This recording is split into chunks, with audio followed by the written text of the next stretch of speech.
Hello, my name is Andrea, and this is Hi Literature, a program where I introduce my friends, my books, my comics, my art to you, my friends, the viewer. Um, so the last couple videos were a little weird.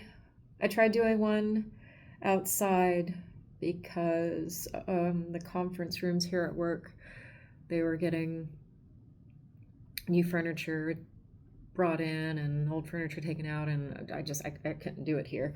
And so I went home to do it, and that didn't work because uh, I had a kitty cat visitor who I thought was bullying my cats. And I don't know, man. I think it's actually like he comes over to hang out, and I have two cats, a senior, and she's not, she's, she'll be 2 in a couple months, so she's still young. The senior, Cleo, she is a very cautious cat, and she does not engage with um, this visitor. But my little one, I saw her like run up on this cat yesterday after I got home from Tennessee, and I was just like, oh my God. Because, I would always like hear the fighting, and then I'd get there and they'd be broken up. And so I just assumed that he was, because he's so bold. Like this cat is just he is not afraid. And yeah, I think it's my little one that's trying to push him, like, what are you doing here? Don't, why are you at my house? Why are you eating my snacks? Like, go away. And I'm trying to convince her, like, no, all kitties are friends. Like, be friends. And she does not like this cat. So anyway, that didn't work out. And then I went on a little trip to see the Violent Femmes at the Caverns, and it was such a great show. If I had the money, I would totally follow the tour and go see all the remaining shows because it was great. They put on a really good show. If you're a fan and you're able to, I would go to the tour, like see a show. It's they're great. But all the office furniture is settled. We're good to go. So we're back to our regularly scheduled programming. How fun. And we are back with Life Drawing by Jaime Hernandez, my latest addition to the Love and Rocket series. Although, well, I say that, but I think there are a couple like singles out now. But as far as like getting a graphic novel, this is the newest one. So, we have hit a turning point with Tonta and Maggie. We are here. We've made it to this scene here. So to recap a little bit, Tonta is this teenage girl. She's the half sister of Vivian the Frogmouth, and she has a crush on Ray Dominguez, who is her art teacher. And on her way to art class with a friend of hers, Judy Fair, they came across this woman that, for no reason at all, just simple, basic, everyday teenage cruelty, particularly when you consider the hellacious life Tonta has. When you live in hell, you act like a hellcat. And Vivian lives in hell, and she just harassed poor Maggie just for no reason, and found out after the fact who Maggie is, being that she's the partner of Ray, Tonta's crush. And so she felt really bad and went through this whole rigmarole of trying to apologize without actually apologizing. And it ended up working out. The message got through. And then she went through this thing where like it felt like everywhere she went, everywhere she turned, there was Maggie, the source of her guilt. And then one day she goes to the beach, Tonta, and she finds a cell phone, and it turns out it's Maggie's. And she returns the cell phone to Maggie, and they start talking, and this is where we hit the turning point. So Maggie is sharing with Tonta that the reason she's at this beach, she says, I'm trying to clear some cobwebs. One time I was out in the ocean in a small boat, and like a big dummy, I fell out of it. But I was alone and it was night. Since then, I'm afraid to go in the water. And so she's talking to Tonta about this fear that she has. So now she's going to the beach, and as she's talking, the infamous hat flies off her head, taken by the wind. Tonta goes after it, and then as she's running, she falls, and Maggie's like, oh my God, and she's okay. She falls, but she survives. And so they're bonding, and Tonta's just trying to help Maggie get over her fear of the water. And at the same time, they're hanging out, getting to know each other. And at one point, Tonta says, you okay, Mrs. Dominguez? And Maggie says, I'm fine. Actually, it's not Mrs., though we've been together for years. Mr. Dominguez and I are not married. And this information kind of throws Tonta for a loop, because she thought that they were a couple. And then she had to, she's got this crush on Ray. And now finding out that they're not even married, not that it matters, they're pushing into their 50s, if they aren't already in their 50s, and Tonta's, she's 14. She doesn't actually think that anything, she's going to develop this relationship with Ray. It's just this harmless crush. But finding this out, it changes her perspective and the way she views Maggie, like it was kind of this, I don't want to say she saw her as a rival, but it's like this unspoken rivalry where, she can't help but like compare. And now that she's finding out that she's not even his wife, it kind of changes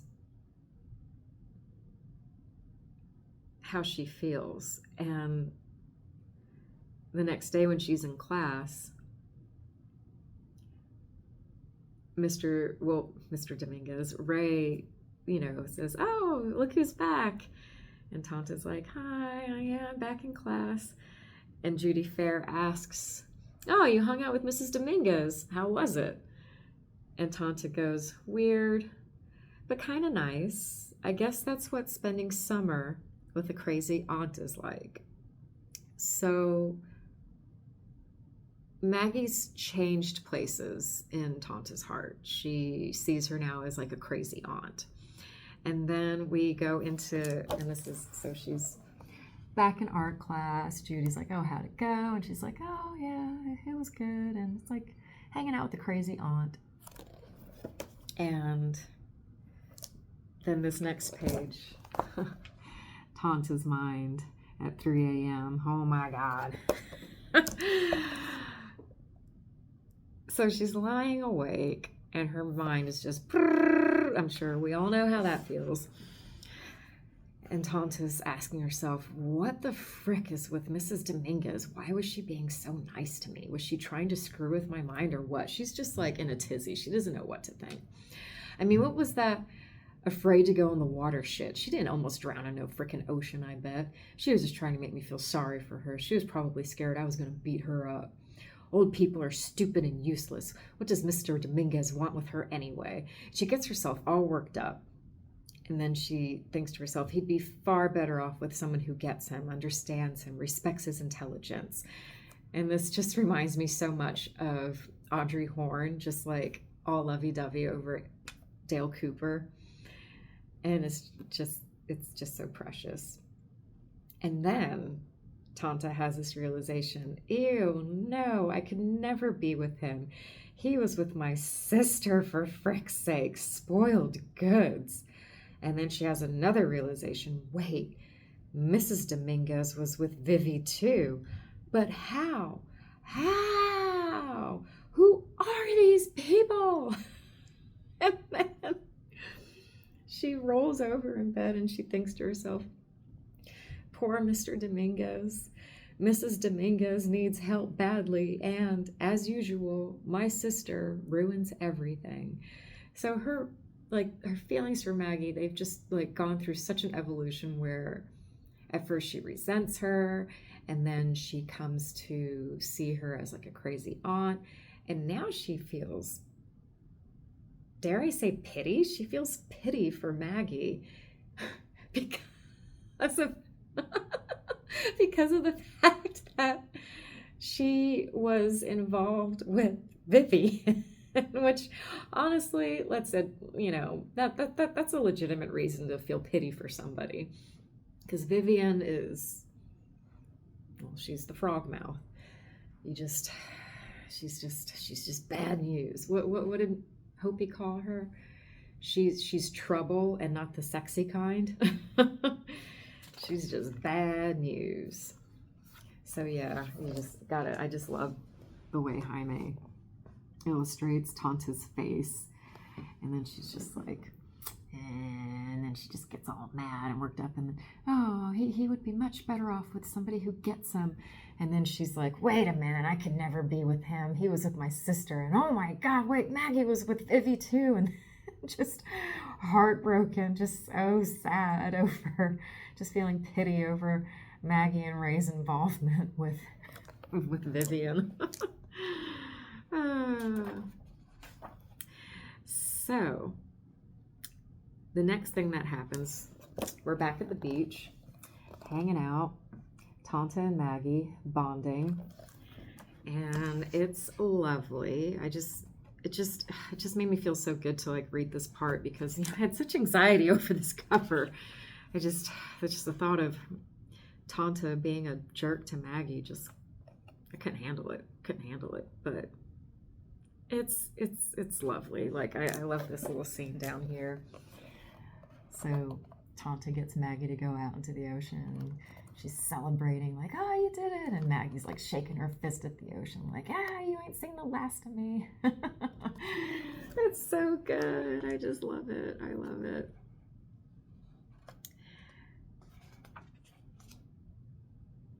So Maggie's talking to Tonta about friends and crushes and whatnot. And she asks her, oh, are you guys going out? Tonta and a friend, Moses. And Tonta's like, oh no, I could never go out with him. He's my friend. I've known him since the first grade. And Maggie says, I think those make the best boyfriends. No surprises. Someone you can totally trust. And Tonta asks, is that how you met Mr. Dominguez? And this scene is so brief, and I wish there were more, but it's like wishing you could look at lightning longer. It's just not going to happen. And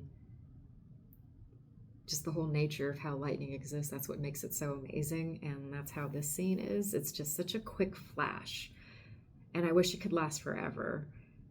But the whole nature of this moment, it's just impossible to. But we have this moment where Tonta asks Maggie about how, oh my God, I'm gonna start crying, about how her and Ray first met. I'm sorry, you guys, I'm a very emotional person, and this medication has got me even extra emotional. So it's just, I cry at the drop of the hat. Oh God. So Maggie's talking about how she and Ray first met. And she says, we've known each other well before first grade, so I'm told. Ours was a little me chasing him chasing me. It took a long time, some of it hard, some of it not so hard. But we finally met somewhere in the middle, and here we are. But then here I am talking about your favorite art teacher. I hope it's not too gross.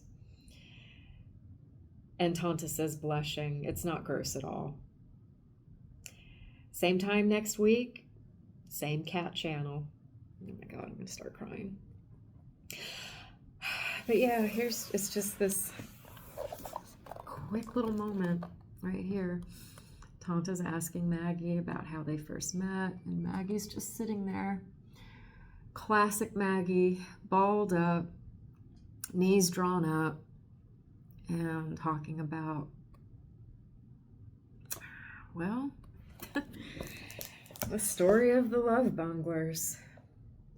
Little me chasing him chasing me. Took a long time. Some of it hard, some of it not so hard, but we finally met somewhere in the middle. And here we are. And you can tell, I mean, just the way, I mean, look at how Jaime drew her face as she's saying these words. I mean, that's a face that's reflecting back on decades of her life, of Ray's life, of sorry, God. It's just, it's so good. And then the moment breaks with Maggie, you know, making a little joke about, oh, I hope it's not too gross listening to me talk about your favorite art teacher. And just the way Jaime illustrates Tonta here with that, just a touch of blush. And you can read into that blush however you want. And then I just love that closing panel. Same cat channel. I mean, come on. You gotta love that. And then something really interesting happens. So we're back the next day, and again, we're in a situation where the wind takes that cursed beach hat away, and Tonta goes to chase after it. And then Maggie says,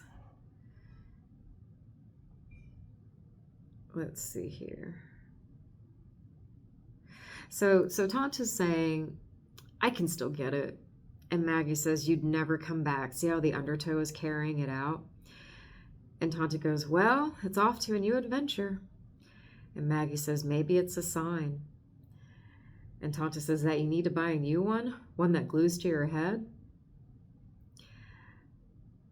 And, you know, they joke a little bit, but then Maggie says, no, maybe the hat floating away is a sign to go home. And Tonta thinks she means, you know, she's going home for the night. And so she says, same cat channel then? And then Maggie goes, I don't know, I think I might be done. And Tonta gets kind of mad, and she's like, but how are you going to get over your fear of the ocean? And Maggie says, I think I'm okay now, Tonta. And Tonta gets even huffier, and she's like, you're not scared all of a sudden?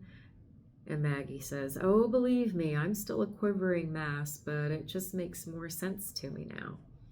And Tonta's like, just like that. And Maggie says, it just wasn't as big a deal as I thought, that's all. If you have a fear of the ocean, just don't go in the ocean. But these past weeks have been really helpful. I truly appreciate what you, and Tonta's already gone. She's like, that's cool. Guess I'll see you. She's so hurt because, like, to her, like in her teenage mind, you know, she just, like it wasn't like her and Maggie spending time with each other and her helping Maggie get over the fear of the ocean. It wasn't even so much that Tonta needs Maggie more than Tonta, I think, even herself realizes. She is just so lacking in not even a woman, just anyone in her life that is, I don't even want to go so far as say a positive role model. Like that's like the next step. Like Tonta just needs someone who cares, someone who is kind, someone who cares. And it made her feel good to help Maggie, considering that she was such a jerk to her before. But it also made her feel good to help Maggie because she could spend time with somebody that wasn't, well, her family, you know. And her best friend Gomez, she's gone. And yeah, Tonta just, she doesn't have a lot of strong relationships. And so to have Maggie unceremoniously end their hangout times like that, it just really like hurt Tonta's feelings. Not that she'll ever admit that, but it hurt her feelings. So as she's just leaving, like, all right, bye, you know, whatever. And Maggie's like, did you take that scooter all this way? And Tonta's like, yeah, the bus too. Vivi's car's out of gas and I'm kind of broke. And Maggie's like, well, let me take you home. And it's just, so Maggie takes Tonta home. And during the car ride, you can just see the transformation. So Tonta's pissed and hurt that Maggie isn't wanting to continue their ocean therapy sessions anymore. And then she's going to leave. And Maggie's like, oh, well, I mean, you took that scooter, that's a long way. And then she's like, well, I'll give you a ride. And when she offers her a ride, I love how Jaime drew her face, Tonta's face. Like I don't think, who of us are strangers to struggling to accept help, you know? And that is what this face is. Maggie's offering to help, and Tonta is, you know, she wants to say no, but whether she knows it or not, she wants to be friends with Maggie so bad. She wants to have this connection with Maggie so bad because she represents something positive in her life. Hence her feeling pity for her when she put the connection together between her and Vivi. Instead of feeling like disgust or contempt, she felt sorry for her because she's also a victim of Vivian. You know, Vivian is very abusive to Tonta, and now Maggie's offering her a ride, and it's as much as she wants to say yes, it's hard, but she does, and she, you know, launches into this, like, just the way that this next panel is presented, you can tell, like, during the car ride, you know, she gets more comfortable, and now she's sharing the story of how she got this scooter in the first place. And Maggie is just tickled by just this teenage bullshit coming out of Tonta's mouth. And I mean, it's just so funny right here. Tonta's just blah, blah, blahing and just saying all this goofy stuff, and Maggie's just absolutely delighted by it. So we get home, and Cece's there. Cece is a friend of Vivian's, and she's trying to find her. Now, as you may remember, the last time we saw Vivian, she was trying to get Tonta to come with her to, like, stake out some guy's house. And Tonta was like, no, I don't want to be bad. I'm good. I want to be good. I don't want to get mixed up with all your crazy bullshit shenanigans anymore. And Vivian's finally like, fine, I'll go without you. Bye. And that was it. We haven't seen from Vivian since. So now Tonta's home. Cece's there. And Tonta's like, Cece, what's up? And Cece's like, I'm looking for your sister. She ain't been answering her phone. And they go inside. And Cece's like, oh my God, Tonta. Now I know Vivian ain't been here. She may be fucked up in her mind, but never fucked up in keeping house. And Tonta's like, it's not so fucked up. Meanwhile, the place is in shambles. And Cece's just like, oh my God, Tonta. Like, this place is destroyed. So Maggie comes to the door because Tonta had left the scooter in her back seat. And Tonta's like, oh, you can just leave it outside. And Cece's noticing, like, there's no electricity. And Tonta's like, what do you expect? Vivian's been gone. I've been here by myself. And Maggie, because she cares, she's just looking really concerned. And asking, like, hey, do you need help? And Cece's just kind of looking on like, uh-huh. And then as Maggie leaves, she kind of calls Tonta out on that. Because you see, when in the last episode, I was showing you how, like, when Tonta was like trying to apologize to Maggie for being such a jerk when she was like harassing her in the park. And then, she wrote these letters. She didn't write that letter. Cece wrote that letter for Tonta. Tonta was just struggling with writing this apology letter and was trying to get somebody to do it for her. And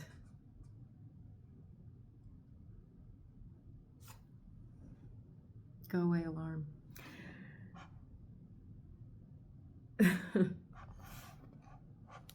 So Cece wrote that letter for Tonta.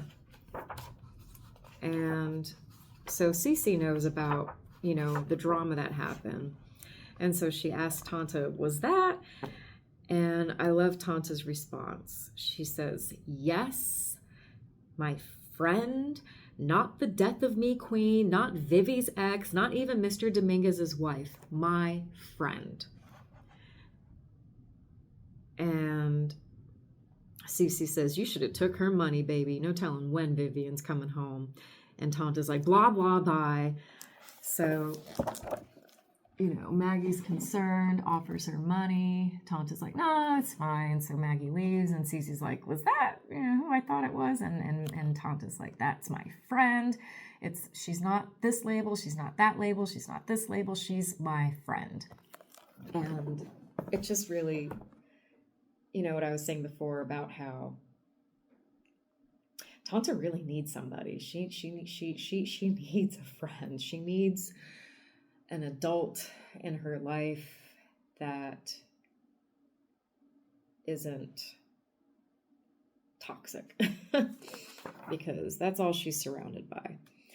So